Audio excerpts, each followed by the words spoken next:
নতুন আলু ছাড়ানোর মানে খোসা ছাড়ানোর পদ্ধতিটা আমি দেখাচ্ছি। যেটা দিয়ে আদা আদা গ্রেট করা হয় সেটা দিয়েই প্রথমে ঘষবেন এরমভাবে, মানে ভালো করে আগে আলুটাকে ধুয়ে নেবেন, নিয়ে এরকম করে ঘষবার চেষ্টা করবেন। হ্যাঁ, ঘষে ঘষে দেখবেন আস্তে আস্তে খোসাগুলো উঠে যাচ্ছে। এইরকম দেখছেন অনেকটা খোসাটা উঠে গেছে। এরকম করে ভালো করে ঘষতে হবে, ঘষে যেতে হবে, কিন্তু এমনভাবে ঘষবেন না যাতে আলুটা বেরিয়ে যায়। ঘষে ঘষে শুধু খোসাটা এরমভাবে ছাড়িয়ে নেবেন সুন্দর করে। আচ্ছা, এইভাবেই ছাড়াবেন, তাতে দেখবেন সাদা হয়ে যাবে। আবার আলুর খোসা জল দিয়ে ধোয়ার পরে খুব নরম হয়ে যায় তো নতুন আলুতে, তখন এরমভাবে খোসাটা আপনি আপনি উঠে যায়।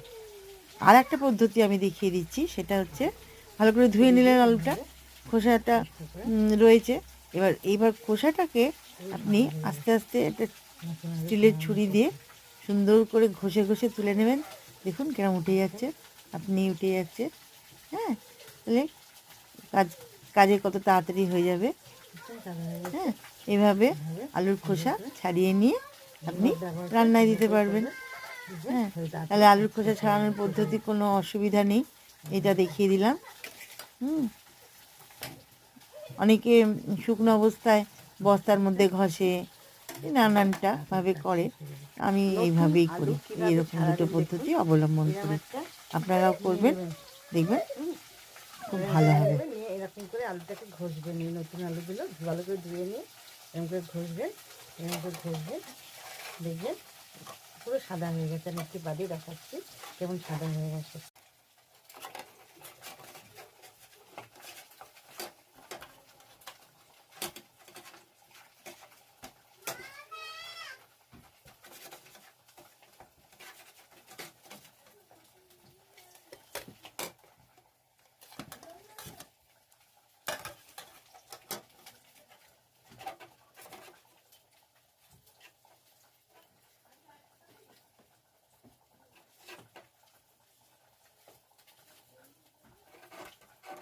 নতুন আলু কিভাবে ছাড়াবেন দেখুন, এরকম একটা নিয়ে নেবেন।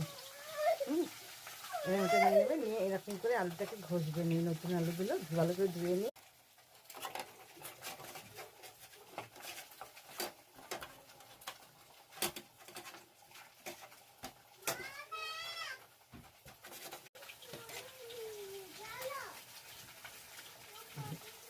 ছড়িয়ে দিয়ে এরকমভাবে পরিষ্কার করে